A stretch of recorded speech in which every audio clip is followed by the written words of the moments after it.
Hello dears, welcome back to my YouTube channel. ഇന്ന് നമുക്ക് സിമ്പിളായിട്ട് ഒരു 10-15 മിനിറ്റ് കൊണ്ടൊക്കെ ഉണ്ടാക്കിയെടുക്കാൻ പറ്റുന്ന ഒരു പുഡിങ്ങിൻ്റെ റെസിപ്പി കാണാം. ഇളനീർ പുഡിങ് അഥവാ ടെൻഡർ കോക്കനട്ട് പുഡിങ്ങാണ് ഉണ്ടാക്കുന്നത്. ഗസ്റ്റൊക്കെ വരുമ്പോൾ ഉണ്ടാക്കി കൊടുക്കാൻ പറ്റുന്ന നല്ലൊരു റീഫ്രഷിംഗ് ആയിട്ടുള്ള ഒരു പുഡിങ് കൂടിയാണ്. അതുപോലെ പുഡിങ് ഇഷ്ടമുള്ളവരായാലും ഇളനീർ ഇഷ്ടമുള്ളവരായാലും മിസ്സാക്കാതെ എന്തായാലും ട്രൈ ചെയ്ത് നോക്കേണ്ട ഒരു അടിപൊളി പുഡിങ്ങാണ് കേട്ടോ. അപ്പോൾ നമുക്ക് റെസിപ്പിയിലേക്ക് പോകാം.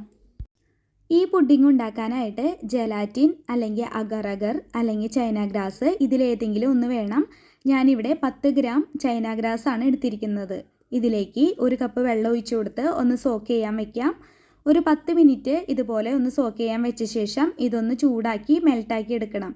അതിനായിട്ട് ഒരു പാത്രത്തിലേക്ക് ചൈന ഗ്രാസ് വെള്ളത്തേപ്പാടി തന്നെ ചേർത്ത് കൊടുക്കുന്നുണ്ട്. ഇനി ഇതൊന്ന് നന്നായിട്ട് ചൂടാക്കി എടുക്കണം. ചൈന ഗ്രാസ് വെള്ളത്തിൽ നന്നായിട്ട് മെൽട്ടായിട്ട് വരുന്നത് വരെ ഇതുപോലെ ചൂടാക്കി എടുക്കണം.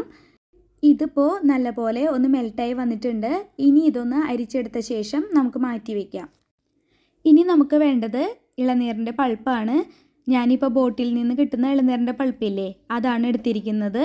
ഇതിൽ നിന്നും ഒരു ഇളനീരിൽ നിന്ന് കിട്ടുന്ന പോലെ അത്രയും പൾപ്പ് എടുത്ത് വെച്ചിട്ടുണ്ട്. ഇതിനു പകരം ഫ്രഷ് ആയിട്ടുള്ള കരിക്ക് കിട്ടുവാണെങ്കിൽ അതെടുക്കുന്നതാണ് കേട്ടോ ഏറ്റവും നല്ലത്. ഇനി എടുത്ത് വെച്ചിരിക്കുന്ന ഈ പൾപ്പ് മിക്സിയുടെ ജാറിലേക്ക് ഇട്ട് കൊടുക്കുന്നുണ്ട്. എന്നിട്ട് ഒരു 3 ടേബിൾ സ്പൂൺ പാൽ കൂടി ചേർത്ത് കൊടുത്ത് ഒന്ന് അടിച്ചെടുത്ത് കൊണ്ടുവരാം. പാലിന് പകരം നിങ്ങൾക്ക് വേണമെങ്കിൽ ഇളനീർ വെള്ളം യൂസ് ചെയ്യാവുന്നതാണ്. ഇതിപ്പോൾ നല്ലപോലെ ഒന്ന് അടിച്ചെടുത്തിട്ടുണ്ട്. ഇനി ഇതും മാറ്റി വയ്ക്കാം. ഇനി നമുക്ക് ഒരു പാത്രത്തിലേക്ക് 2 കപ്പ് പാലൊഴിച്ച് കൊടുക്കാം. ഇനി ഈ പാലൊന്ന് ചൂടാക്കി തിളപ്പിച്ചെടുക്കണം.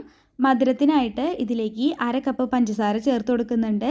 കൂടെ തന്നെ ഒരു 1/2 കപ്പ് കണ്ടൻസ്ഡ് മിൽക്ക് കൂടി ചേർത്ത് കൊടുക്കുന്നുണ്ട്. പുഡിംഗ് ഉണ്ടാക്കുമ്പോൾ മധുരം കുറച്ച് മുന്നോട്ട് നിൽക്കണം. അപ്പോഴാണ് നമ്മുടെ പുഡിങ്ങിന് നല്ല ടേസ്റ്റ് കിട്ടുള്ളൂ. ഇനി ഇത് നന്നായിട്ടൊന്ന് ഇളക്കി കൊടുത്ത് മിക്സാക്കി എടുത്ത ശേഷം ഒന്ന് തിളപ്പിച്ചെടുക്കണം. നിങ്ങൾക്ക് വാനില ഫ്ലേവർ ഇഷ്ടമാണെങ്കിൽ ഈ സമയത്ത് കുറച്ച് വാനില എസൻസ് കൂടി ചേർത്ത് കൊടുക്കാവുന്നതാണ്. ഞാനിപ്പോൾ അത് ചേർത്ത് കൊടുക്കുന്നില്ല. ഇപ്പോൾ പാല് നന്നായിട്ട് തിളച്ച് വന്നിട്ടുണ്ട്. ഈ സമയത്ത് ഇതിലേക്ക് ചൈന ഗ്രാസ് മെൽട്ടാക്കി അരിച്ചു വെച്ചത് ചേർത്ത് കൊടുക്കാം. എന്നിട്ടൊന്ന് ഇളക്കി കൊടുത്ത ശേഷം ഇതിലേക്ക് അടിച്ചു വെച്ചിരിക്കുന്ന ടെൻഡർ കോക്കനട്ടിൻ്റെ പൾപ്പില്ലേ, അതുകൂടെ ചേർത്ത് കൊടുക്കാം. ഇനി അധിക നേരം ചൂടാക്കേണ്ടതില്ല. ഇനി നമുക്കിത് ചൂടോടെ തന്നെ പുഡിംഗ് സെറ്റ് ചെയ്യേണ്ട ബൗളിലേക്ക് ഒഴിച്ചു കൊടുക്കാം. പുഡിംഗ് ട്രേയിലേക്കോ അല്ലെങ്കിൽ ഇതുപോലെ ചെറിയ ചെറിയ ബൗളിലേക്കോ ഒഴിച്ചു കൊടുക്കാവുന്നതാണ്.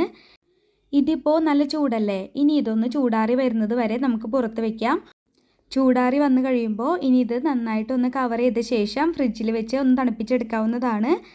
ഇതിപ്പോൾ നല്ലപോലെ ഒന്ന് ചൂടാറി വന്നിട്ടുണ്ട്. ഇനി ഇത് ഫ്രിഡ്ജിൽ വെച്ച് നമുക്കൊന്ന് തണുപ്പിച്ചെടുക്കാം. ഒരു 4 മണിക്കൂർ ഞാൻ ഫ്രിഡ്ജിൽ വെച്ചിരുന്നു. മിനിമം ഒരു 3 മണിക്കൂറെങ്കിലും നിങ്ങൾ വെച്ചോളൂ.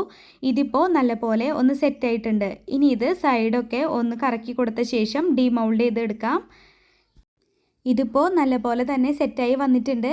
നല്ല ടേസ്റ്റി ആയിട്ടുള്ള നല്ല റീഫ്രഷിംഗ് ആയിട്ടുള്ള ഒരു പുഡിങ്ങാണ്.